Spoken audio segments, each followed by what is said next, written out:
Life is so busy and exhausting these days. It's hard to make it to church. I'm always just amazed and impressed by you showing up on a Sunday morning when you could be doing so many other things. There are so many demands on our time these days. I try to be protective of my own time and my family's schedule. We don't do too many extracurriculars. Fred is playing on a basketball team this year, though, and I am the coach of the team, which tells you something about the level of the league he's playing in. It's not very high. We just have one practice and one game every week, and most of the kids who come are more interested in tickling than dribbling.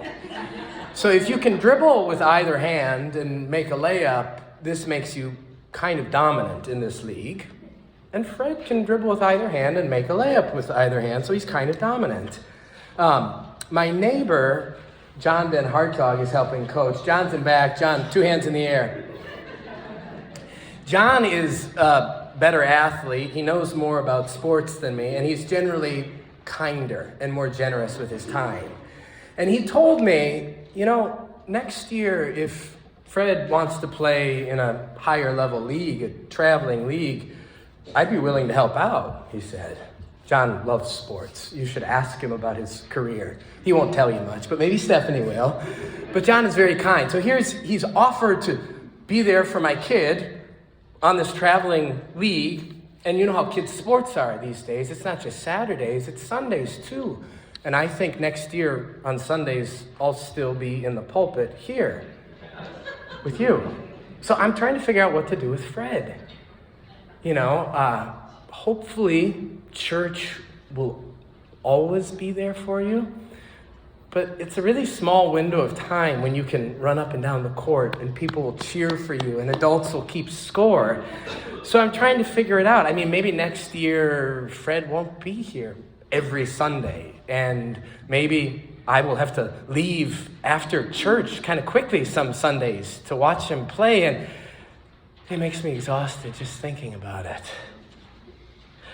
We're all tired, but Jesus was tired and busy too. We get to take Sundays off, but Jesus doesn't get to take Sundays off. 2 weeks ago, he was teaching the parable of the sower, and there were so many people around him that he had to get in a boat and stand in the water just to have some space from all the crowds. And then last week, Jesus was dancing with demons and drowning pigs and dealing with angry townspeople who wanted nothing to do with him. There's no breaks in the stories that we get from the gospel writer Mark. A story will end, and then immediately Mark will say, Iesthus. That is the Greek word meaning immediately, or and then, and now. So Jesus does something and then immediately moves on to the next thing. And there's such momentum throughout Mark. The book of Mark, they think, was originally composed as a long narrative. And you still see people who will memorize the whole Gospel of Mark and perform it in a single setting. And it works like that because there's such energy and momentum, but it's exhausting. So this week, Jesus crosses the sea, and he gets out of his boat, and a great crowd surrounds him once again. And as he begins to teach, a lone man, think of him as one of those annoying protesters at a political rally. A lone man steps forward and interrupts and says, Jesus, please help. Please help my daughter. Please help. She's dying. Please help. She's just 12 years old. Please help. She's always loved to dance and draw, but we've just started reading together. Please help. Please help. And all that Mark says is, so Jesus went with him. Maybe Jesus didn't want to go with him. Maybe Jesus was tired. He'd been healing so many other people, and you can't save everyone. Maybe Jesus was tired, and he just wanted his day to end early for once. But the busyness and the multitasking must continue. Because as Jesus follows this man, Jairus, as Jesus follows him, so does the crowd, and they all press in on him. It is like a Traffic jam when you're already late, to quote that 90s hit. And in this jam of people, there is a woman who's bleeding and broke and hopeless. She has seen every doctor. She is out of all options. And she sees Jesus and thinks, if I but touch the hem of his cloak, I will be made well. So she sneaks up on Jesus as if she's planning to steal something. And she does touch Jesus, and she's made well. And Mark, the writer, says that Jesus can feel this. Power leaves him. Jesus ends up being more exhausted than he was before. So when will it end?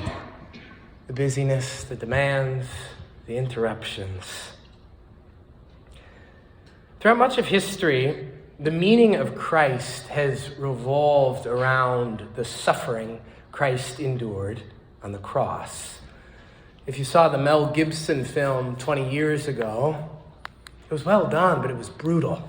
It almost seemed as if it was to win our faithfulness by making us all awestruck over the tremendous suffering that Jesus endured. So it was as if our God was mighty because our God was so tough and strong. When I was in high school, I went to a small Lutheran high school, and I remember sitting on the bench in the weight room, and there were plates on each side. That's 135 pounds. And I wanted so badly to be able to press it off my chest, but I couldn't quite get it.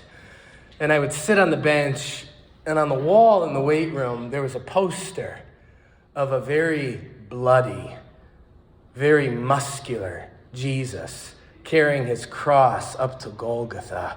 And the poster just said, "Bench press this." And I thought, wow, God is great because God is so much stronger than I am. So that's often been the meaning of Christ or God. That God is big and strong and can endure a lot of suffering. Or more helpfully, that God will walk alongside us through whatever brutal suffering we are enduring. And maybe this focus upon physical suffering was very moving and poignant in earlier times in world history, when medicine was very crude, when war was widespread, when people didn't live very long, when childbirth was deadly, when there was no anesthesia. Now, life today still hurts. It's still painful. But I think for middle or upper class people in the West, like us, a lot of the suffering that we experience is between our ears. It's here. It's this chronic busyness and anxiety and worrying and racing, thinking, when am I going to get the test back from the doctor? What am I going to do about my retirement? What about my family? We're not talking. What if there's another pandemic? Have you seen the news? There's another shooting.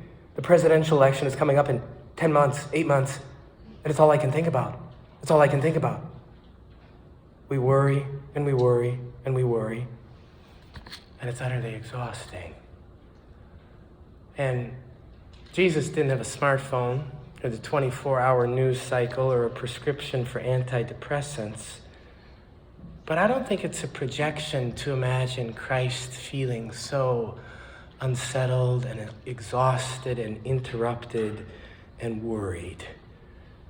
The cross of Christ, the suffering of Christ, has always conjured the image, at least for me, of nails going right through your hands. But maybe Christ's suffering also was a billion tiny hands pulling at his cloak, constantly asking, please, please, more, more, help me, help me, help me, please, please, more, more, that never-ending checklist of things to do. Maybe the burden of Christ's suffering was not entirely unlike 100 unread emails in your inbox and the never-ending checklist of things that you need to do that you should have done last week. Will you ever get them done? I don't think you will. Maybe Christ means something for us in this way too. Maybe we can reinterpret the meaningfulness of Christ based upon the unique ways that we suffer today. Maybe we can read Mark 5 and think, I don't need to feel overwhelmed and interrupted and exhausted because God has taken that upon God's self for me. It's not mine to feel. God will take it away.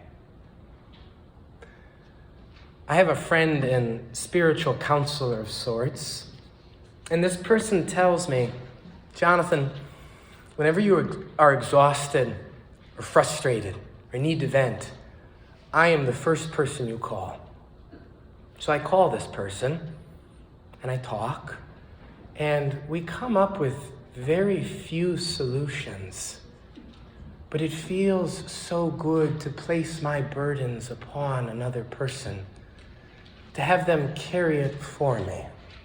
And of course, Jesus recognized this too, because Jesus also said, come to me, all who are weary and heavy burdened, and I will give you rest. God will give you rest. At the end of this story, Jesus finally makes it to the home of Jairus, the father who has lost his daughter. And the scene at the home is one of utter pandemonium. People are shrieking and wailing. It is chaos. And then Jesus walks in, he sends everyone away. He places his hands upon this little girl. Get up, he says.